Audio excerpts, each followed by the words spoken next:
Ladies and gentlemen, good evening and welcome to the conference call hosted by HDFC Bank Limited to give an update on the merger.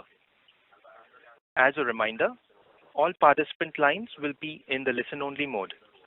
There will be an opportunity for you to ask questions after a brief commentary by the management. Should you need assistance during the conference call, please signal an operator by pressing star then 0 on your touchtone phone. Please note that this conference is being recorded. I now hand the conference over to Mr. Srinivasan Vaidyanathan, Chief Financial Officer, HDFC Bank. Thank you, and over to you, sir. Thank you, Darwin. Good evening. Glad that you're all able to participate at such a short notice on a Friday evening. Thank you. I presume you have gotten a chance to look at our stock exchange release of today. As you know, subsequent to the announcement of the HDFC Limited HDFC Bank merger on 4th April 22, we had made certain requests to the Reserve Bank of India seeking certain forbearances clarifications. We have since been engaging with the regulator in this regard. We have now received a letter from the RBI with regards to certain of these requests. We will first quickly walk through the key aspects of this letter and then open up the call for Q&As. On the priority sector lending, the bank is permitted to phase in the ANBC calculation. ANBC is used to determine the priority sector requirement by considering 1/3 of the outstanding loans as on the effective date for the first year. The remaining 2/3 of the portfolio shall be considered over a period of the next 2 years. Incremental loans, including the housing loans, subsequent to the effective date will follow the PSL requirements, business as usual. Investments of HDFC Limited, including HDFC Life, HDFC Ergo, and HDFC AMC, have been approved as investments held in HDFC Bank. HDFC Bank or HDFC Limited are permitted to increase the shareholding to more than 50% in HDFC Life and HDFC Ergo before the effective date of the merger. HDFC Education and Development Services Private Limited, which is a 100% subsidiary of HDFC Limited today, operating 3 schools covering over 4,000 children, will be divested fully within 2 years from the effective date.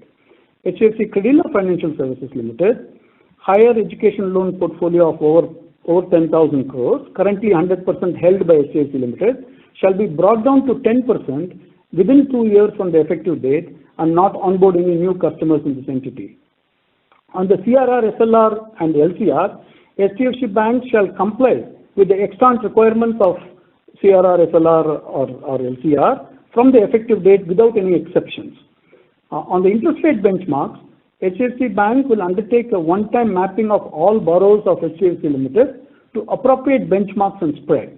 Benchmarks would be as applicable to the bank such as the external benchmarks or MCLR. A time period of 6 months from the effective date shall be available to transition the customers to the new benchmarks and spreads. On the loan against shares, this is in respect of certain exposures of HDFC Limited involving loans against shares towards promoters' contribution or loan amount more than 20 lakhs, all of these to individuals. HDFC Bank is permitted to hold these loans until the same are repaid or their contracted maturity. The response of the RBI in respect of certain of the other requests is awaited, expected to be received in due course. We thank the RBI and all other regulators and their personnel who have been actively engaged with us to enable a successful consummation of the merger to this stage. Thank you, and we will now open up the call for Q&A session. Darwin? Thank you. We will now begin the question and answer session. Anyone who wishes to ask a question may press star and 1 on their touchtone telephone. If you wish to remove yourself from the question queue, you may press star and 2. Ladies and gentlemen, we will wait for a moment while the question queue assembles.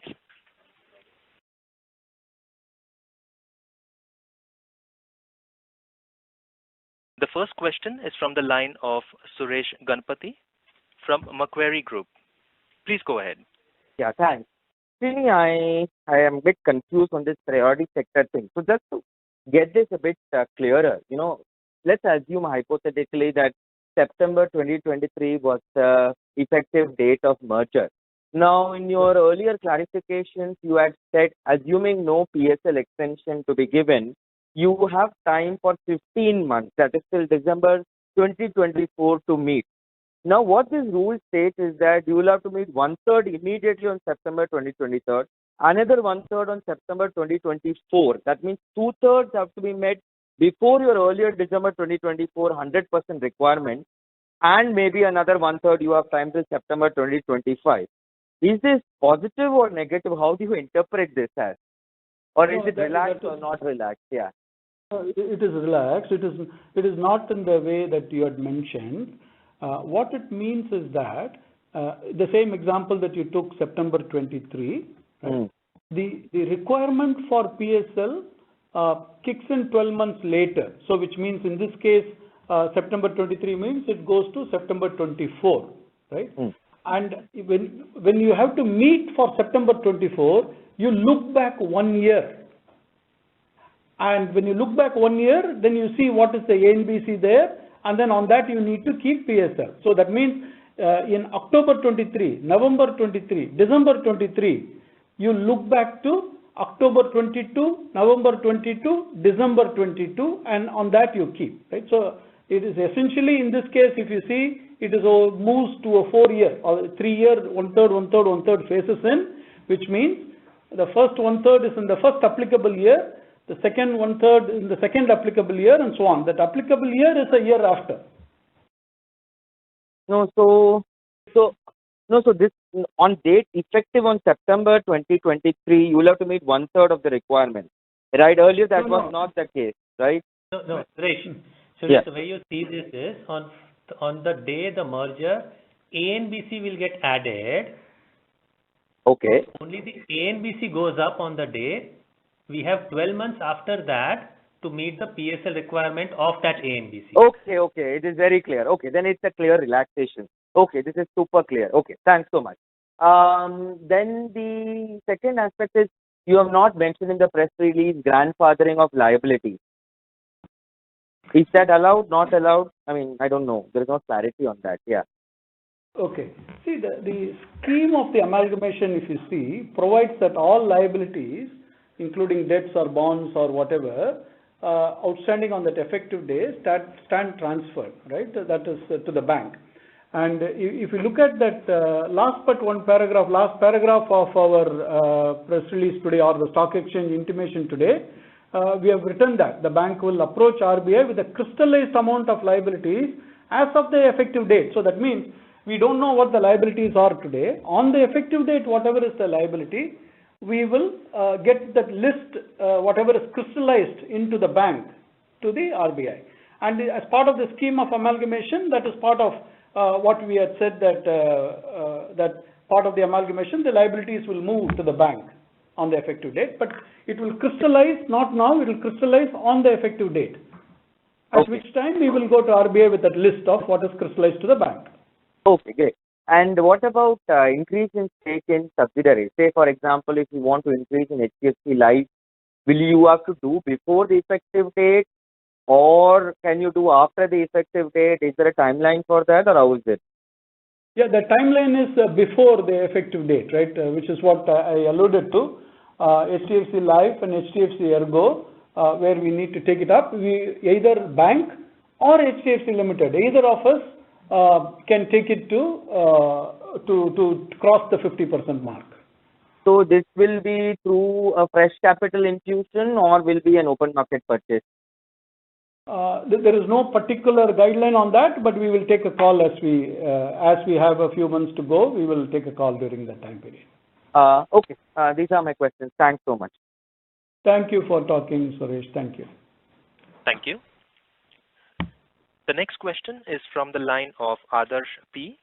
from CLSA. Please go ahead. Hi, Srini and team. Sir, one clarification on SLR CRR is very clear, you need to comply. Just wanted to check now, since we have the clarification, once you comply with CRR and SLR and basis where LCR for HDFC Limited would have been, could you just indicate, basis your understanding, will LCR require you to hold more than what will be required under just meeting the SLR CRR requirements? If you can just walk through the merge entity, any sense of whether LCR will require you to add more liquidity than what the CRR, the SLR requirements would require you to. Okay. See, others, the way to think about it is it can, and you think about the bank, right? First, in the bank, the requirements, call it the 4.5% CRR or the 18% SLR. We normally carry excess on that, right? If you look at our investment portfolio that we have, even as of March that we already published last week, if you see, that would be in excess of 24-25% or so SLR, which is there, right? So normally we can, and if you correspondingly look at the LCR is about 115% or thereabouts, right? So it can, and it depends on what is the hurdle. Normally the bank tries to run with a cushion on the LCR, and but that will be what we'll determine, and also it will also be determined by HDFC Limited has not published their financial results for March yet. But if you go back to their prior quarter earnings release conversation, they've been in a path for building up more reserves. So that is the trajectory in which they were going. And so when the March comes later, first week of May, you will know. And then on the effective date, that should be a kind of a trend that goes up there. So that's how we look at it, that without any exceptions, that is how we need to manage and handle this. Got it. Okay. And my second question relates to the PSL part. Your clarification was quite clear. Just wanted to understand if you can just walk through assuming 6 lakh crore of ANBC for HDFC Limited, the last reported number. First year would be like a 2 lakh crore in ANBC. Now, against that, you did have compliant PSL loans in HDFC Limited, then there would be certain amount of bonds which can be excluded. So just wanted to understand, where was the compliance to start with broadly, so that we know what's the net number. With year one actually require something, or it's only year two onwards when you actually go to 67%? Will you really have a requirement to really catch up on PSL? Thanks. Others, the way to first, as you know, that it is 1 year after, right? So yes, absolutely. And we'll have to wait and see how we build. As you know, our goal is always to build organically as much as possible. But one thing that we have always said, right, the availability in the market for small and marginal farmer and micro is not that easy, right? For organic build or for inorganic build, it is always post kind of, particularly given the rate of growth that we have seen. The SMF, small and marginal farmer and micro, is something that we are always on the prowl to see how do we go and meet. So we expect that those two, while we will accelerate, we will do certain other strategies to see how we should comply with those. And again, that matter will come up a year after, depending on how we build our organic book. Got it. No, Srini, the question I was asking is, as a starting point, on their books, if you can just recall that number, maybe you've mentioned it in some of your merger calls earlier. What was the PSL compliant book to start with there? And any form of bonds which was an exclusion from ANBC, if you can kind of mark those two numbers out, please. Yeah, no, we will not be able to mark anything now, Adarsh, because they have to publish their 1 March results, and 2, this situation is as of the effective date what comes in, and that's what gets used, and then that is for determining the requirement, right? Effective date. So we are a few months away. Not even the data that's available is December, and then now we need to look for March and then the effective date. That's the requirement, and what we meet is going to be 15 months from today. So we are all hazarding various guesses in terms of what sort of a composition in terms of book building that we will have from now to then.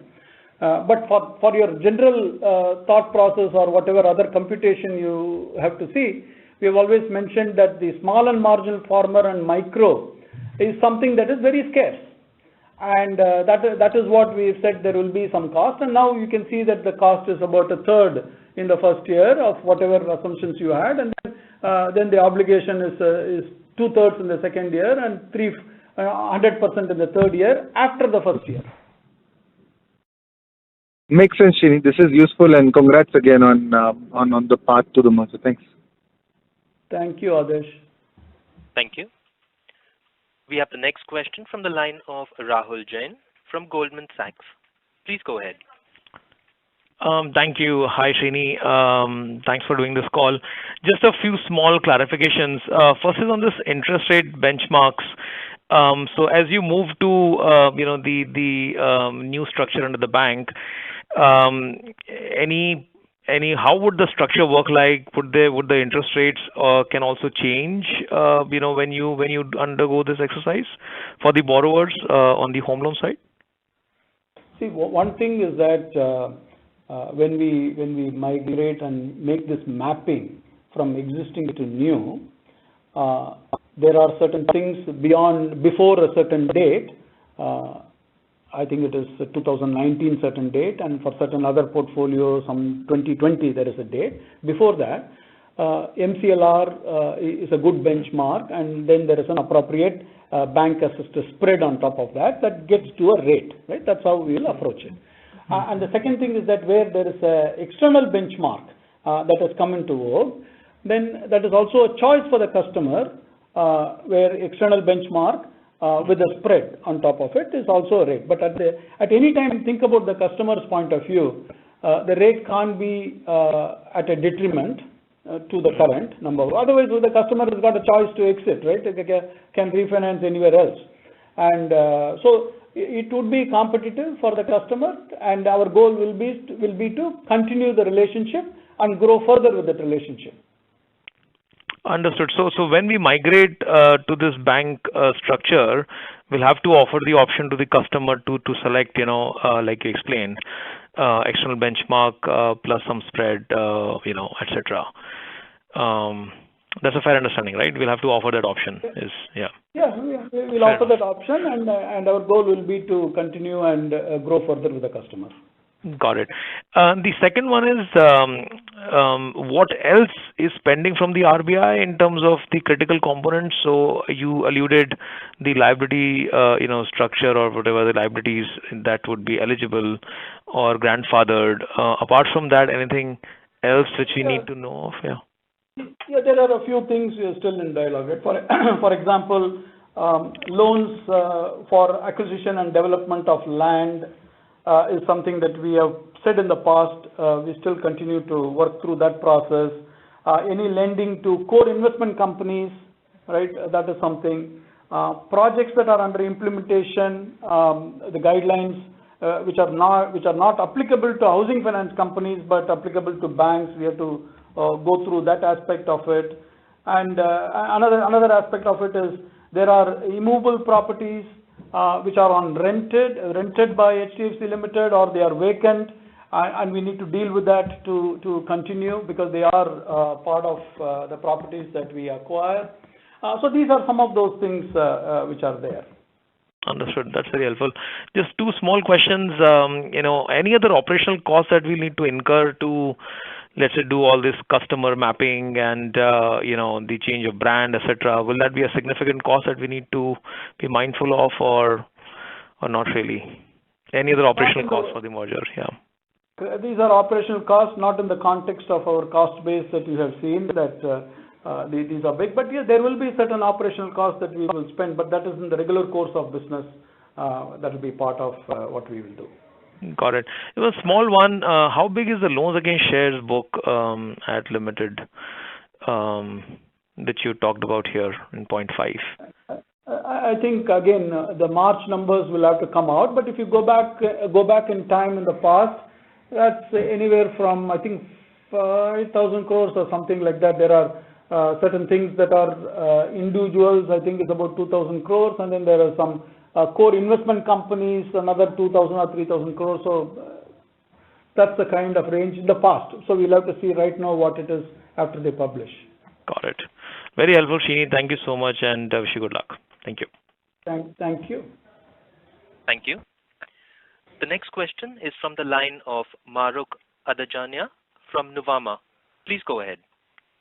Yeah, hi, congratulations, Srini, to you and your team. Srini, my question is just in terms of HDFC's non-individual book, obviously not the March numbers, but up till December, what was the book that will not stay on the bank's balance sheet? So, of course, there's loan against shares that is disallowed. But there'll also be a lot of other runoffs that the bank may want to make just because your business model is a bit different from HDFC. So what is the quantum of that book and how much of that earlier identified book has already run off by December? Maruk, thanks for asking, but that's part of what we said is pending to go through, right? Some of the loans for acquisition or development of land or the core investment companies, and so there are a few things that are pending to sort out. We will know in due course about those. Okay, and my other question is again on priority. So, what would be your outstanding RIDF at the end of March? And then also, I mean, how will you make the decision whether to generate organically or buy from outside or invest in RIDF? I know you'd run through a few of these points at the earnings call, but I thought I'd just check again. Okay. One thing, our RIDF, if it is not published, there is a time frame to publish the balance sheet in full form. That would come. You'll see that. That's one. Second, in terms of what you asked, see, the way to think about it is doing the priority sector through an organic growth is the number one process that we follow, and for that exactly is what we established this focused commercial and rural banking group with an expansion to villages from little less than 100,000 villages to this March. I mentioned last week that 165,000 villages, and by March 24 we target to go to more than 200,000 villages. So that's part of how we need to have the reach to get the growth in the priority sector. Particularly, I'm talking about the priority sector that has got the farm related, right? It could be small and marginal farmer, agri related, and micro enterprises, right? There's some dual qualifications possible. So that's coming with the reach, both branch reach as well as our ability to go and cover to those predominant villages. That's one thing. Now, there are certain, even after you go to all of these places, there are some limitations in terms of getting to what we need to get from a total requirement point of view. Then there at that stage you go into the alternatives, right? The alternatives are IBPC is an alternative, so you buy from somebody else, or a co-lending, on-lending is an alternative, which also we embrace and we do that. And we also go into PSLC in the market where you pay some money and you buy some certificates. That is also possible. We do PTCs, pass-through certificates that we hold as investments, right? That is also a choice that we do. And the last is, of course, the RIDF. Now, which one of these means what? That's the break-even analysis that happens all the time, depending on the cost of each one of these. That's part of the modeling that tries to look for the break-even which is optimal at any given point in time, and availability. So something may be very optimal but not available in the market. So according to both optimization model as well as availability model, that is where you prioritize and go for it. I hope that gives you an idea of how we think about it. There is no one kind of a straitjacket model that gives an answer. It is something that gets periodically done, at least quarterly done, reviewed and determined. Yes, that makes perfect sense. And Srini, at the time of the merger and even on earnings calls, you had run through, the penetration you have made in mortgages post the merger announcements. At the time of the merger, there was a certain level. And then, of course, even in terms of HDFC Bank's penetration into HDFC's mortgage customers, certain levels were given. So what is the status now? No. Increasing the penetration is a task, is a kind of our objective post the merger, not before the merger, because we haven't expanded anywhere to offer mortgages across all the bank branches yet. And similarly, we have not started to offer bank products to HDFC Limited customers yet. Though these are all work in progress, the integration team is drawing out plans to start executing post the merger. Got it. Thank you. Thanks a lot. Thank you. Thank you. The next question is from the line of M.B. Mahesh from Kotak Securities. Please go ahead. Srini, just one question. Post the merger, what is the approximate book between MCLR and let's say fixed rate and other kind of benchmarks that you would have? See, our fixed rate book is about 45% or thereabouts, right? That's my memory. 45% is a fixed rate book. This I'm talking about pre-merger, right? Post-merger, you have to increase the denominator by a third, and then there should be no other fixed rate in the incoming book, I presume, but at least 43 or so is the fixed rate in the existing book. Then in the floating rate book, MCLR linked is about 6%, which I mentioned in the earnings call to about 6% of the book is MCLR floating rate. And the entire book, which incoming will all be in EBLR, right? Incoming will be currently PLR, which is the lending rate determined by HDFC Limited.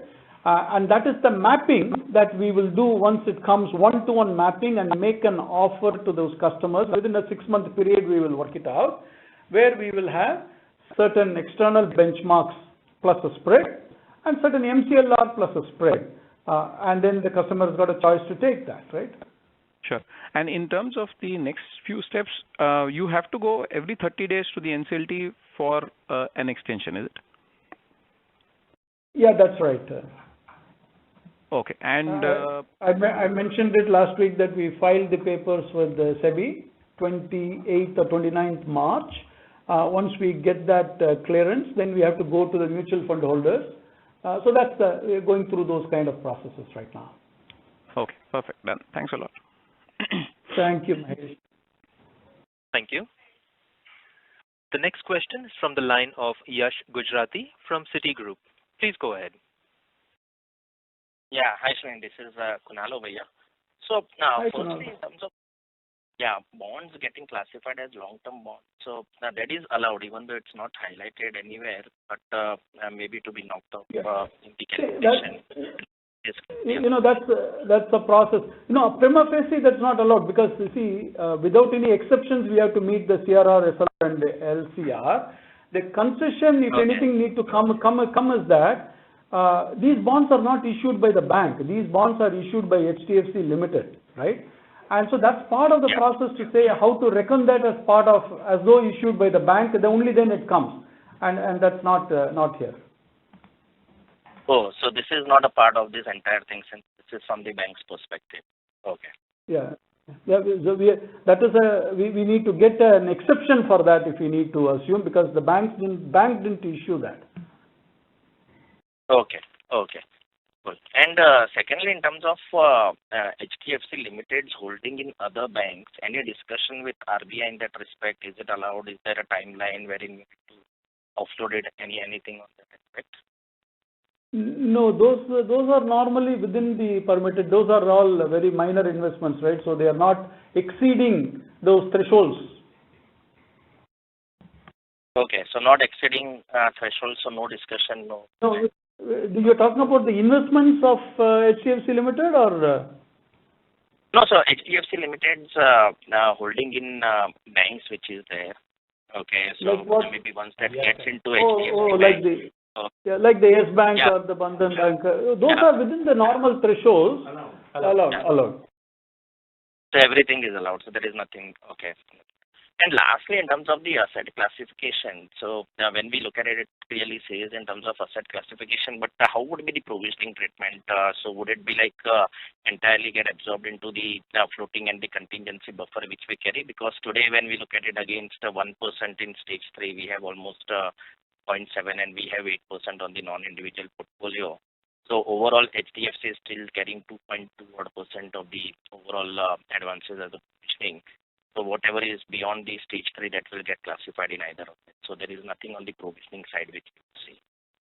Yeah, no, we'll follow the extent guidelines that are applicable for a bank, and appropriately on day one when we take it over, it will be taken over in the Indian GAAP method. So that means we will translate all of that to Indian GAAP, and that is part of the day one reckoning. And from then on, it follows the bank model of how we do, which is standard assets follow the standard process, and any NPA assets follow the NPA process in terms of determining the provisions, how we progress from there. Okay, so at the time of transitioning, we are not seeing any release or any anything required on the provisioning part. On the day, depending on the day of the balance sheet, we'll have to reckon their carrying reserves versus an Indian GAAP assessment of what the reserves are. Okay. Okay. Cool. Yeah. Thank you. And that's the harmonization process. Yeah. The GAAP harmonization process. So so that will happen. So that will still happen on day one. Yeah. Okay. Yeah. Thank you. Thank you. Thank you. Ladies and gentlemen, due to time constraints, that was the last question. I now hand the conference over to Mr. Vaidyanathan for closing comments. Over to you, sir. Okay, thank you all again. You took your time to get engaged with us on this. Anything more, we'll keep the dialogue open and keep talking over the next few days. Have a great evening. Happy weekend. Bye-bye. Thank you. On behalf of HDFC Bank Limited, that concludes this conference call. Thank you for joining us. You may now disconnect your lines.